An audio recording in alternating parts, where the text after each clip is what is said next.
Pour écouter cette session en français, veuillez cliquer en bas de votre écran sur l'onglet Interprétation et sélectionner le drapeau français. Hello, bonjour. Barry Saleho. On behalf of ICLEI Africa, the African Center for Cities, Our Future Cities, Red Cross Crescent Climate Center, and partners, we're excited to welcome all of you to the Rise Africa 2022 Action Festival. Rise Africa has been growing since 2020 as a platform for thinkers, doers, and enablers, committed to inspiring action for sustainable cities. This year's theme is creativity. Le thème de cette année est la créativité. Pour moi, cela signifie de communiquer la complexité des changements climatiques dans les villes à l'urbanisme galopant. En Afrique, nous avons un socle solide de créativité et une attention aux détails. Il y a tellement de personnes dans le continent africain qui sont créatifs dans leur manière d'aborder les défis. La créativité en Afrique, c'est accepter nos savoirs autochtones et créer de nouvelles choses. Il s'agit de redonner le pouvoir aux jeunes, aux groupes sur un continent où la population est majoritairement jeune. C'est une approche qui réunit tout le monde. Ce n'est pas forcément quelqu'un de haut placé qui est en dehors de la société. Ce que la prise en main signifie pour moi, c'est le changement de la base vers le haut. L'importance de l'urgence, c'est de reconnaître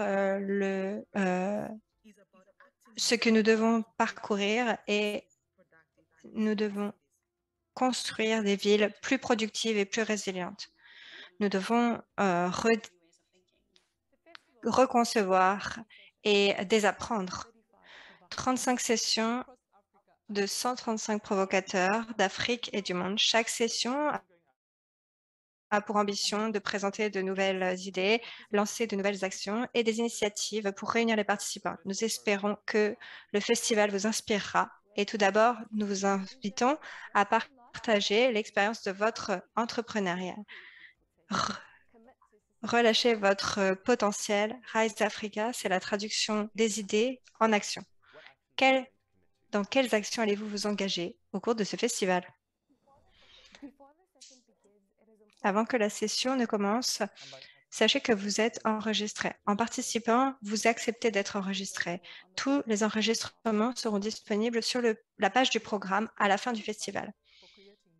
La créativité est vitale pour l'avenir de nos villes. Nous vous invitons donc à entrer cette session dans un esprit de créativité et d'imagination.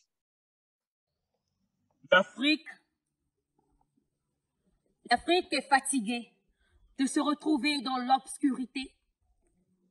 Elle est fatiguée de naviguer contre les courants de l'industrialisation. L'Afrique me dit qu'elle est fatiguée de se reposer au feu du bois. Il est donc temps de faire sauter les compteurs. Éclairons l'Afrique, libérons son énergie pour libérer son potentiel. Accélérons le rythme cardiaque de son développement. Libérons son énergie pour libérer son potentiel. Transformons l'enveloppe énergétique de l'Afrique pour stimuler son développement. Car la nature nous a tellement gratifiés de ses richesses. Changeons l'histoire, éclairons l'Afrique, donnons un bout de lumière à chaque foyer en Afrique est une possibilité. Changeons l'histoire, éclairons l'Afrique. Libérons son énergie pour libérer son potentiel. Welcome to this session at the Rise Bonjour Festival. et bienvenue à cette session de festival Rise. Je suis Colleen Webster, je travaille à la Fondation Ellen MacArthur. Je serai votre hôte pour cette session. La Fondation Ellen MacArthur est une organisation basée au Royaume-Uni qui vise à opérer la transition vers une économie circulaire. Vous comprenez tous ce que l'économie circulaire, mais pour résumer ce qu'est l'économie circulaire, c'est une économie qui soit régénérative et restaurative dans sa conception même. Voilà un peu de contexte sur qui je suis et la fondation pour laquelle je travaille. Et je vais avec vous partager un secret très sombre, à savoir, j'ai fait quelque chose pour la première fois très récemment et j'ai un peu honte que ce soit la première fois. j'ai mis le pied sur le continent africain il n'y a que 2 semaines pour la première fois. Pourquoi j'étais au Cap, en Afrique, pour la première fois de ma vie?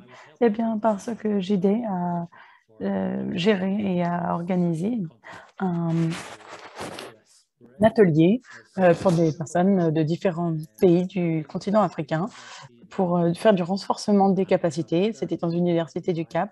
On avait 35 personnes de différents pays d'Afrique qui se sont réunies pour explorer l'économie circulaire et le concept de l'économie circulaire. Le but de cet atelier était, à vrai dire, très similaire au festival de Rise. Le but était de repenser et d'explorer de nouvelles manières de réfléchir avec des débats, des discussions, parfois des désaccords sur le concept même de l'économie circulaire et de sa mise en œuvre, pratico-pratique. C'était un atelier qui s'est déroulé sur 4 jours et une des composantes clés de cet atelier, c'était un projet que nous avons mis sur pied pour les participants. On les a divisés en plusieurs groupes et on les a fait travailler sur plusieurs questions. Et à la fin, on a organisé un vrai événement incroyable. Et on va parler de ce projet et on va l'expliquer. Et avant de parler du projet en lui-même, on va écouter 3 orateurs que j'ai avec moi aujourd'hui qui ont tous participé à ce programme. On va commencer avec Redouana. Redouana, est-ce que vous pourriez nous dire pourquoi vous vous êtes engagée dans ce programme, Redouana? Merci beaucoup, Colline. Bonjour à toutes et à tous. Pour moi, l'économie circulaire représente une nouvelle perspective. Je suis conceptrice, je fais du design, notamment dans les vêtements. Et pour moi, le vrai défi, c'est comprendre comment on peut créer des produits qui puissent être un outil pour créer de nouvelles voies, de nouvelles pratiques pour les consommateurs. Et j'ai commencé à me pencher moi-même pour des recherches personnelles et je suis tombée sur la Fondation Ellen MacArthur. J'ai vu qu'il y avait différents programmes et j'avais regardé plusieurs programmes et avec l'IMF et à la fin, donc j'ai fait plusieurs programmes et ce programme de la Fondation Ellen MacArthur, c'est vraiment le point culminant de mon expérience en matière d'économie circulaire. Merci beaucoup. Et toi, Tom, pourquoi as-tu voulu participer à ce programme? Merci, Colline. Bonjour. Bonsoir, en fonction d'où vous êtes. Je m'appelle Tom, en effet. Je viens d'Ouganda. Pourquoi j'ai rejoint le programme? Eh bien, tout d'abord, pour faire du réseautage. J'ai voulu comprendre ce que les autres faisaient. Donc, ça m'a paru être une belle opportunité de me joindre à cet atelier pour savoir ce que les différents acteurs sur le continent faisaient. Et je voulais travailler avec une université de rang mondial en Afrique. Il y a en effet au Cap un programme de recherche sur l'économie circulaire et donc je voulais savoir ce qui se faisait au niveau universitaire. Et je dois avouer qu'il y a tellement d'éléments intéressants dans l'économie circulaire. C'est assez difficile de trouver que quelques raisons. Esther, vous êtes votre dernière oratrice avec nous aujourd'hui. Pourquoi avez-vous décidé de participer à ce programme? Alors, je suis Esther. Je suis dans le monde universitaire et j'ai moi-même dispensé plusieurs ateliers sur l'économie circulaire et un collègue et moi avons pu nous joindre à cet atelier organisé avec la Fondation Ellen MacArthur. Nous cherchons la manière dont nous pouvons coopérer davantage dans le design d'économie circulaire, sur la manière dont on peut enseigner à nos étudiants comment on peut enseigner l'économie circulaire, les différents problèmes qu'on peut essayer de leur présenter pour trouver des solutions ensemble. Donc, ça m'a vraiment ouvert les yeux de voir la complexité dans les différents systèmes. Ça m'a permis également de voir combien l'économie circulaire présente des opportunités. Donc, ça m'a vraiment ouvert les yeux, oui. C'était ça, a duré quasiment une semaine et c'était très utile. Merci beaucoup, Esther. Comme on l'a dit au cœur de cet atelier de 4 jours, c'était en fait il y avait un projet. On a, comme je l'ai dit, divisé les participants en plusieurs équipes et ils ont travaillé sur ce projet au cours de ces 4 jours. Redouana, peut-être que vous pourriez nous expliquer ce programme, ce projet aux participants à cette réunion? Merci. Oui, alors, pour ce projet, nous devions essayer de trouver quelle était la dualité entre les différentes voies. Quand on parle de l'Afrique 2050, on a dû faire des projections, réfléchir à ce à quoi ressemblerait l'Afrique si nous nous engagions vers l'économie circulaire et quelle serait l'alternative si ce n'était pas le cas. Moi, dans mon groupe, on n'a pas du tout, on ne s'est pas du tout penché sur une Afrique où on n'adoptait pas les principes de l'économie circulaire. On a vraiment pris une approche assez utopiste. Mais ce qui était intéressant dans ce projet, c'est que chaque groupe qui a dû se pencher sur ce projet a interprété le brief, le scénario initial de manière complètement unique. Et au final, c'était très complémentaire. D'un groupe à l'autre, le projet prenait un sens tout à fait différent et tout était très interconnecté. À la fin de l'atelier, je crois que ça a vraiment concrétisé l'idée que, dans la tête de tout le monde, que il n'y avait pas d'autre option que de s'engager vers la voie de l'économie circulaire. Eh bien, Redouana, on dirait que vous avez volé des idées à plusieurs groupes, n'est-ce pas? Oui, tout à fait. Et vous, Tom, comment est-ce que votre groupe s'est penché sur ce scénario, ce projet? Eh bien, en tant que groupe, nous sommes demandé ce que nous voulions voir émerger en Afrique en 2050 en matière d'économie circulaire. Donc, on a essayé de trouver des idées pour essayer d'en trouver une qui représente, ou deux, qui représenteraient au mieux notre groupe. Et on en a choisi 2.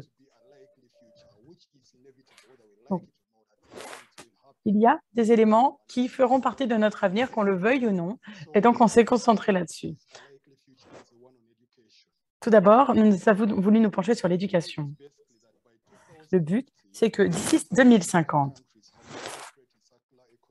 au moins 13 pays aient inclus l'économie circulaire dans les cursus scolaires. C'est un changement qui doit s'opérer. Par ailleurs, nous avons dit qu'il serait peut-être une bonne idée de faire une notation en matière de circularité des différents investisseurs au sein de l'Union africaine. Donc voilà les 2 idées sur lesquelles nous nous sommes penchés. Je serais ravie d'en parler davantage. Donc, qu'au moins 13 pays incluent l'économie circulaire dans leur cursus scolaire. Vous parlez au niveau de l'école ou au-delà? Oui, nous sommes penchés sur l'éducation.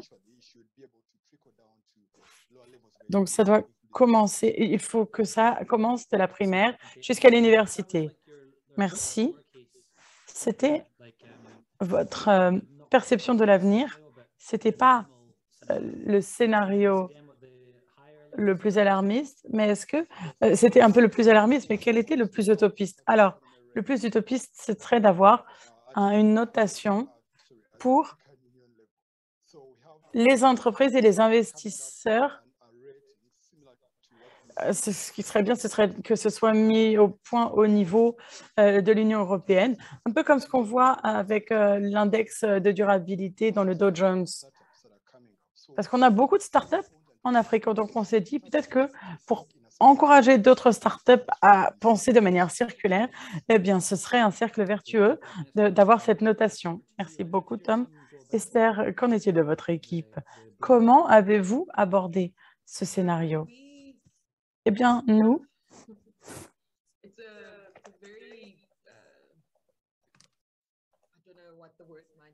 c'était peut-être un peu On n'arrêtait pas d'essayer de réfléchir si notre scénario il était probable, mais je crois que le Covid nous a vraiment appris que tout peut arriver. En Afrique, le continent africain est unique. Et donc, on s'est dit qu'il y avait une vraie mosaïque. Il y a différents scénarios probables. Nous avons différents pays, on a des frontières, mais nous voulons exploiter nos forces. Parfois, il y a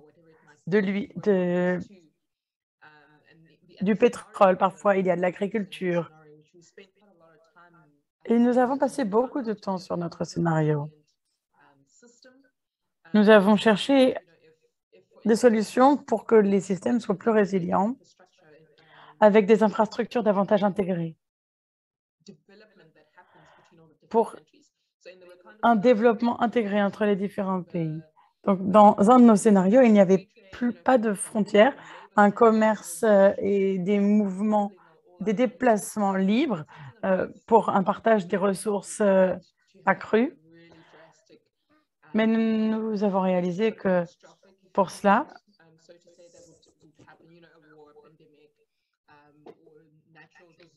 s'il y a des catastrophes naturelles ou des pandémies qui nous impactent, il faudrait un terrain de jeu égalitaire. Le système, selon nous, était davantage résilient dans ces cas-là. Pardon, avec ce développement intégré des infrastructures, cela signifie qu'on a plus de fabrication circulaire, la supply chain est plus résiliente parce que vous ne travaillez pas uniquement dans un pays avec les infrastructures ou les ressources d'un seul pays. Vous êtes en mesure de puiser dans les ressources et dans les infrastructures d'un pays et d'un autre. Si dans un pays, la culture de coton se passe très bien et dans un autre moins, eh bien, on peut reposer sur la culture d'un autre pays. Donc, et on s'est dit également qu'il fallait avoir des données pour partager ces informations. Donc, nous pensons que pour avoir cette approche intégrée, il faut un partage des connaissances, des données et des ressources, in fine. Quand il y a des frontières, il faut que les frontières, elles ne se voient plus en matière économique, en matière de ressources. Donc, voilà les deux scénarios sur lesquels nous nous sommes penchés. Cette mosaïque est un peu plus restrictive. Elle est plus centrée sur l'état actuel du continent. Mais on a essayé de se pencher sur un scénario où, en 2050, les choses auraient drastiquement changé. Comment faire en sorte qu'on soit plus résilient, plus circulaire et que chaque pays soit acteur de cette résilience accrue. Donc ça, c'est effectivement le travail de votre équipe avec la présentation finale qu'on voit à l'écran. Et vous dites qu'à gauche, c'est un des scénarios qui se basait sur des catastrophes, n'est-ce pas? Avec un réseau plus complexe de relations qui en ressortirait. Alors, c'est un peu compliqué lorsqu'on considère différents pays parce qu'il y a, il y a des fiertés nationales, il y a des forces politiques, entre guillemets. Donc, on s'est dit que, imaginons, il y a une catastrophe naturelle. Si les nations ne travaillent en silo au sein d'une même région, on n'exploite pas les forces de chacun. Donc, il fallait changer cela au niveau du continent. Je vais maintenant donner la parole à Redwana. Je ne sais pas si vous nous avez parlé de votre équipe. Peut-être que vous pourriez nous dire ce que vous avez fait. Alors, on a une photo là de votre équipe, elle est un petit peu floue, mais bon. Oui, effectivement, notre équipe a décidé d'être vraiment concrète, pratique. Donc, on a essayé de se concentrer tout d'abord sur la sécurité alimentaire et sur l'urbanisation de l'autre côté. On a créé deux scénarios. en se penchant sur quels étaient les problèmes, quels étaient les acteurs et les différents leviers à exploiter pour trouver des solutions.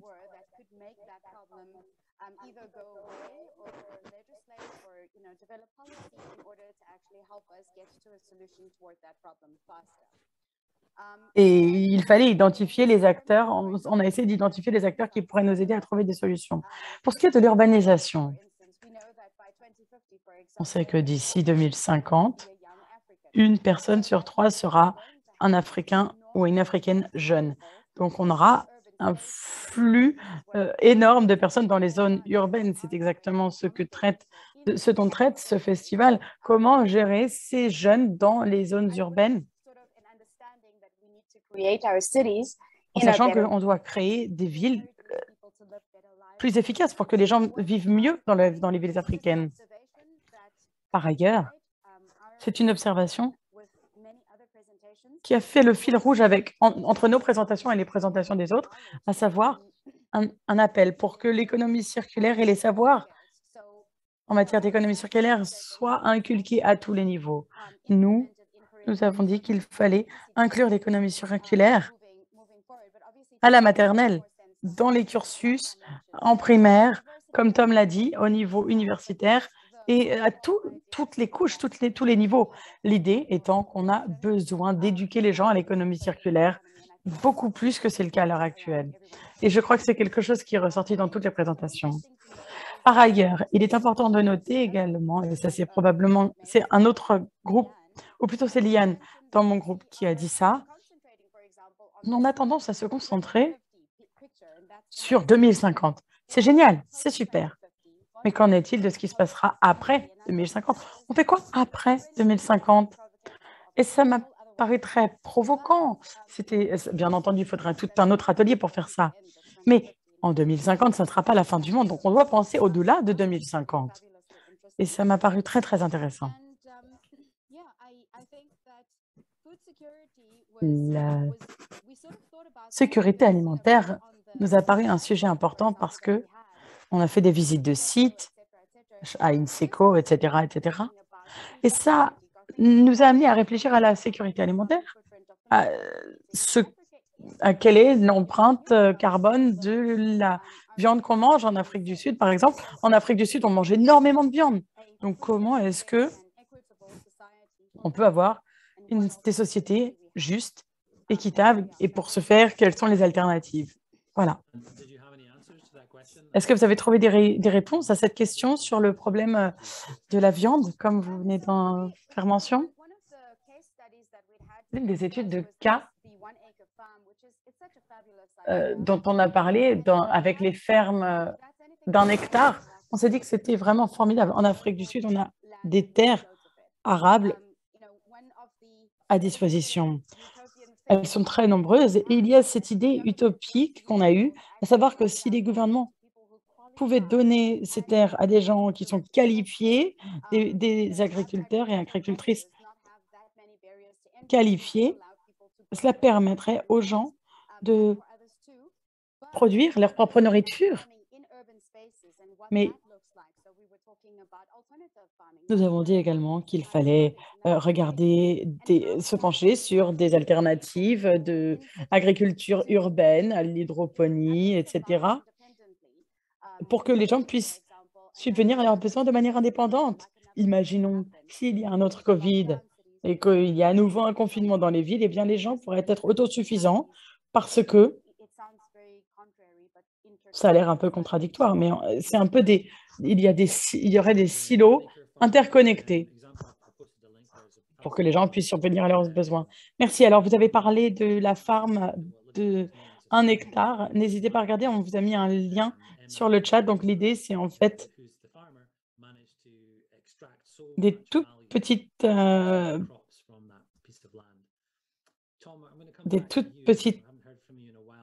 terrains qui sont en fait utilisés et exploités par différents agriculteurs et on arrive à en tirer énormément. Merci. Vous avez donc parlé de l'agriculture en zone urbaine, l'utilisation de l'espace. Est-ce que c'est quelque chose sur lequel votre équipe s'est penchée, Tom? Merci. Oui, on y a pensé, mais on s'est surtout penché, nous, sur l'éducation. Mais c'est vrai que l'éducation, elle est un peu transverse. Imaginons quelqu'un est agriculteur. La personne peut faire de l'agriculture urbaine. On a des micro-jardins potagers en Ouganda qui permet aux gens, aux populations de subvenir à leurs propres besoins. Et donc, dans la planification urbaine, c'est quelque chose qu'on prend en compte pour que les gens puissent exploiter les espaces pour faire leur potager, mais également donc, pour vivre de manière plus saine. Donc, c'est quelque chose sur lequel nous nous sommes penchés. On va poser des questions aux participants, au public de cette conférence. Qu'en pensez-vous? Quel est le point de départ, à votre avis, pour l'économie circulaire? Est-ce qu'on commence très jeune pour l'éducation à l'économie circulaire ou est-ce qu'on doit viser un public peut-être plus âgé? Qu'en pensez-vous? Nous avons notre propre opinion, bien sûr, à la fondation Ellen MacArthur. Est-ce qu'on doit commencer en primaire ou est-ce qu'on commence au niveau de l'université? N'hésitez pas à nous répondre dans le chat. Esther, maintenant, qu'en est-vous? Qu'en était-il de votre équipe? C'était une équipe de 4 personnes, n'est-ce pas? Comment est-ce que vous avez ensemble créé votre vision de l'économie circulaire en Afrique pour 2050? Alors, on a travaillé avec Matthew et Salem. C'était vraiment très interactif. Notre groupe, on a vraiment travaillé. Et il y avait Doksu également. Doksu et moi, on est plus dans le niveau universitaire. Matthew et mon autre collègue étaient plutôt dans le secteur des affaires professionnelles. À la base, moi, je croyais qu'on allait avoir surtout une solution basée et axée autour de l'éducation. Mais on a essayé d'aller au-delà de ce qu'on connaît, au-delà de notre zone de confort pour essayer d'aller réfléchir à d'autres alternatives. Et je dois l'avouer, bien sûr, l'éducation est revenue à plusieurs reprises, mais selon nous, et on l'a dit à plusieurs reprises au cours de notre atelier, l'économie circulaire requiert une approche transverse si nous voulons trouver des solutions, parce que personne n'est un spécialiste de chacun des sujets. Et c'est normal. C'est normal d'avoir besoin d'appeler telle ou telle personne en disant « Comment est-ce que toi, tu gères ça? Quelles études de cas, quel cas concret peux-tu partager avec moi ?»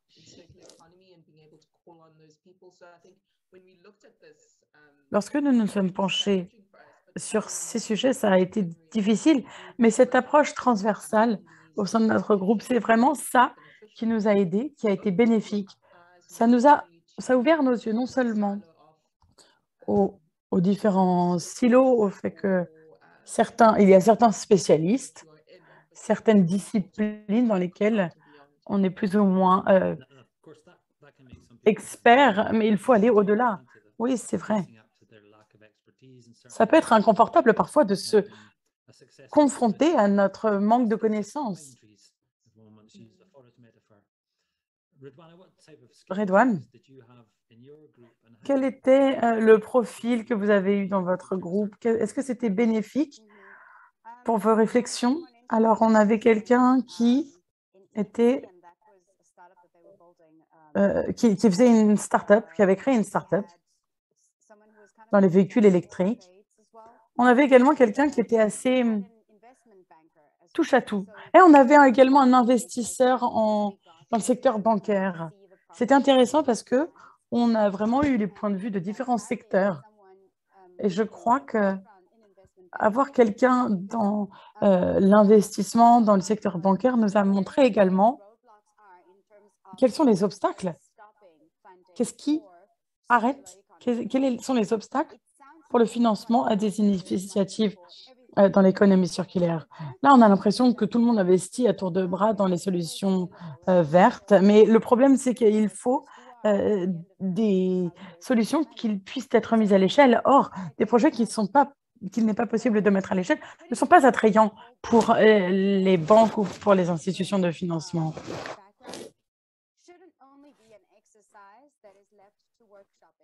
Le problème, c'est qu'il faut avoir cette approche transverse, pas uniquement dans ce type d'atelier. C'est une approche que les gouvernements, les entreprises doivent adopter également. Parce que si on se concentre uniquement sur un problème avec votre propre perception, on ne pourra jamais trouver de solution à ces problèmes. Quelqu'un dans le chat a d'ailleurs écrit du Bureau environnemental européen a dit quelque chose de très intéressant. On parle beaucoup d'éducation. Moi, j'ai participé à des centaines de webinaires avec des participants qui faisaient partie de gouvernements et qui s'ennuyaient au possible, qui étaient comme ça, là, à moitié en train de dormir. Et donc, si on est en mesure d'avoir des sessions de consultance, il faut surtout, en fait, donner des responsabilités aux gens et motiver, stimuler les gens. Ce qui a été dit dans le chat par Piotr est très intéressant. People can get frustrated about not seeing action straight Je away. suis tout à fait d'accord et je pense que c'est une zone grise. Bien sûr, les gens disent que la volonté des gouvernements est difficile à faire changer. Ça peut être frustrant pour certaines villes, certaines régions de mettre en place des politiques pour l'économie circulaire, mais le combat continue et les travaux aussi continuent. Merci pour toutes les questions que vous posez et tous les commentaires que vous faites dans le chat. Effectivement, c'est important d'éduquer les décideurs politiques et encore une fois, je suis d'accord avec Patricia. L'éducation, c'est à tous les niveaux afin que la prochaine génération de politiques ait une meilleure compréhension de l'économie circulaire. Tom, quelqu'un vous a mis sous les spotlights avec les questions là. Comment est-ce qu'on peut inclure le jardinage vertical dans les villes et dans les processus de planification? Oui, je vais répondre à cette question. Mais avant, je voulais revenir sur ce point d'éducation. Je pense que c'est crucial. Mon avis est que dans tous les politiques,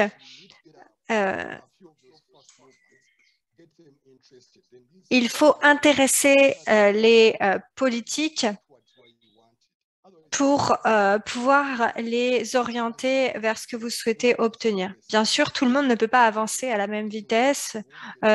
On ne peut pas mettre tout le monde dans la même salle, dans une salle et les forcer à apprendre quelque chose qui ne les intéresse pas. Il faut s'adresser aux personnes qui sont déjà intéressées et former ces personnes, leur donner les moyens de mettre en place ces idées avec les planificateurs urbains. Ces projets, parfois, on appelle ça la planification de l'effroi. En fait, on fait des plans pour planifier d'autres plans. On doit créer de nouveaux espaces et ces espaces doivent être désignés et clairs pour que les gens puissent en tirer parti.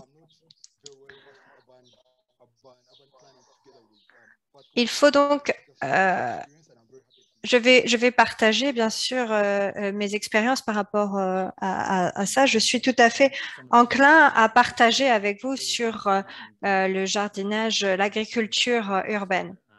Oui, la Fondation MacArthur s'est penchée sur deux des points qui ont été soulevés ici, à savoir l'éducation et l'investissement dans l'agriculture urbaine. Donc, ça s'appelle A, B, C et D. C'est peut-être quelque chose que vous pouvez consulter. Il y a de plus en plus de commentaires dans le chat sur l'éducation et comment faire avancer les choses. Bien sûr, j'aimerais bien revenir là-dessus, mais on arrive à la fin de notre conversation et il faudrait peut-être que l'on réfléchisse à ce que l'on a vu au cours de cette semaine. Au cours de ces 4 jours d'atelier, qu'est-ce qui est ressorti pour vous, Esther, comme apprentissage clé?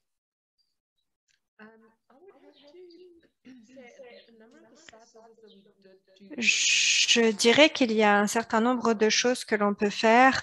Pour ma part, j'ai pu participer à des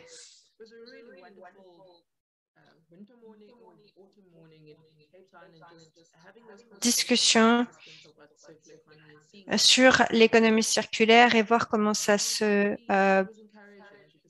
passe, comment ça se déroule, comment ça prend en compte l'environnement.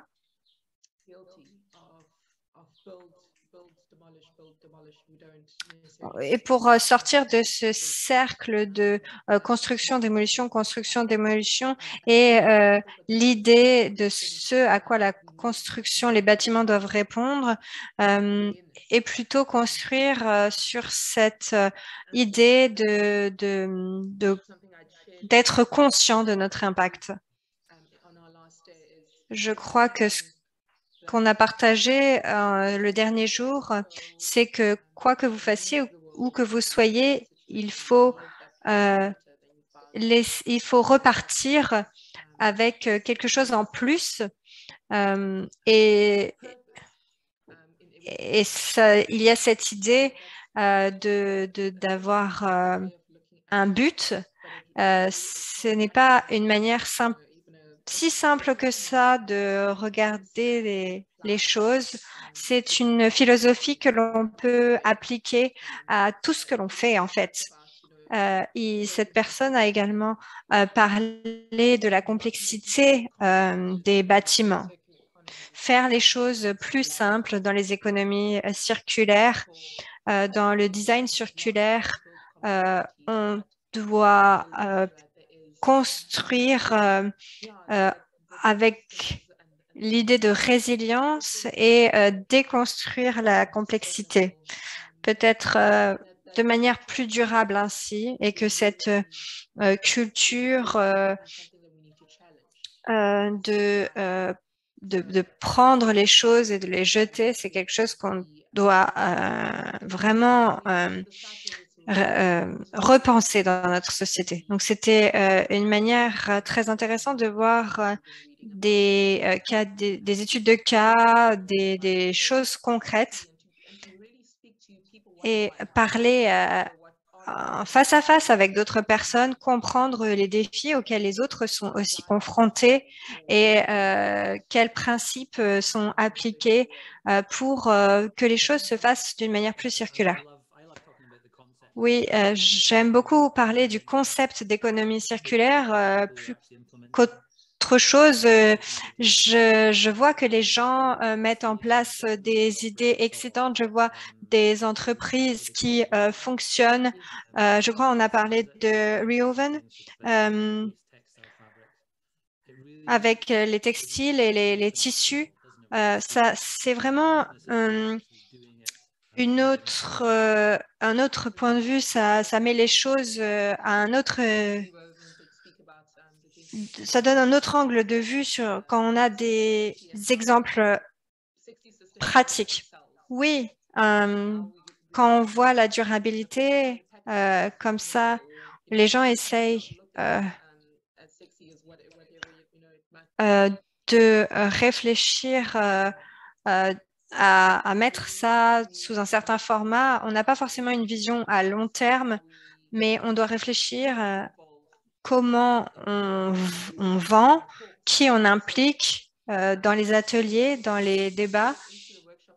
Parce que lorsque j'ai rejoint l'atelier, j'ai été je me suis sentie un peu dépassée et je me suis demandé comment est-ce qu'on va faire ça. Et en fin de compte, j'ai réalisé qu'on va y arriver étape par étape, pas à pas. Moi, je vais faire de mon côté ce que je peux et il y a d'autres personnes, 13 autres personnes peut-être qui étaient présentes dans l'atelier qui vont faire elles aussi ce qu'elles peuvent dans leur communauté. Et c'est comme ça qu'on fait avancer les choses et que cette idée grandit. Lorsqu'on a entendu parler d'économie circulaire, on ne peut pas l'oublier. C'est quelque chose qui vraiment reste et qui vous touche et vous y réfléchissez ensuite, vous réfléchissez à votre impact sur la société. Merci Esther. On vous voit ici Ridwana à l'écran et l'idée que chacun joue un rôle, c'est aussi la capacité à se soutenir mutuellement, aider les autres, savoir à qui s'adresser, qui appeler. Ça aide aussi. Est-ce que vous pourriez nous parler un petit peu de la valeur du réseautage et la manière dont on a mis ça en place pendant cet atelier et qui va se reproduire pendant ce festival? Oui, je pense qu'on ne donne pas assez de crédit au réseautage. J'ai un réseau, on a tous un réseau assez extraordinaire, mais on n'en tire pas assez parti. Les gens, des fois, utilisent par exemple LinkedIn et se connectent à beaucoup d'autres personnes, mais en fait, ensuite, on ne les contacte plus. Ce qui est important, c'est pas le nombre de personnes avec qui on est connecté, mais le nombre de personnes à qui on s'adresse régulièrement et avec qui on échange régulièrement. Pour moi, c'était très dur au début de m'adresser à des personnes parce qu'elles me semblaient vraiment lointaines et hors de ma portée par rapport à par rapport aux conseils dont j'avais besoin. Ensuite, après avoir participé à cet atelier, je sais que j'ai un certain nombre de personnes avec qui je peux me connecter et discuter facilement. Pour moi, l'économie circulaire, c'est quelque chose de très nouveau de nombreux points de vue. Il n'y a pas de cause accréditée. On ne peut pas avoir un spécialiste de l'économie circulaire d'une certaine manière. Il faut avoir ces idées, les commentaires des autres vous aident à penser, à mieux réfléchir. Et si vous avez la possibilité de rentrer en contact avec des personnes qui peuvent vous aider, n'hésitez pas. Et si vous vous sentez dépassé, moi, c'est comme ça que je me sens tous les jours. C'est le propre de la durabilité, de l'économie durable. Mais ce que je dis à mes clients, c'est on va étape par étape et un petit pas par 8 millions de personnes, ça représente quelque chose d'énorme en fait. Si on fait tous un petit quelque chose, eh bien, on avancera tous ensemble un peu plus vite. Donc, pour moi, la valeur de la session de réseautage, mais de l'atelier dans son ensemble, c'est de pouvoir accroître ma base de connaissances et aussi le nombre de personnes que je connais à qui je peux demander des informations parce qu'il y a encore énormément de choses que je ne sais pas. Merci. Tom, vous aurez le dernier mot. Qu'est-ce que vous allez faire ensuite? Qu'est-ce que cet atelier va vous apporter? Je vais faire ce qu'on m'a dit, ce qu'on vient de dire, ce que Ridwana a dit. Moi, j'avais vraiment l'impression d'avoir ce besoin de soutien. Ça, c'est très important. Je pense que je vais pouvoir appliquer parce que on ne fait pas forcément soi-même. Il y a des actions qui sont trop vastes pour pouvoir être menées par nous-mêmes. La connexion de Tom s'est interrompue, je crois. Je crois que Tom est déconnecté malheureusement. Merci beaucoup Tom, Esther et Ridwana d'avoir participé à cette conversation. Merci au Festival RISE de nous avoir accueillis. Maintenant, si vous allez sur le site Rise Africa, il y a beaucoup de sessions qui ont lieu en parallèle et très brièvement, dans très peu de temps, vous pourrez voir sur notre chaîne, sur la chaîne YouTube, les différentes sessions qui se sont déroulées. Si vous aimez ce que vous avez entendu sur le programme d'économie circulaire de la Fondation MacArthur, vous pouvez postuler pour participer à notre prochain atelier en octobre en Afrique. Donc, cliquez sur le lien et inscrivez-vous. Merci beaucoup à tous d'avoir participé à cette session. À très bientôt.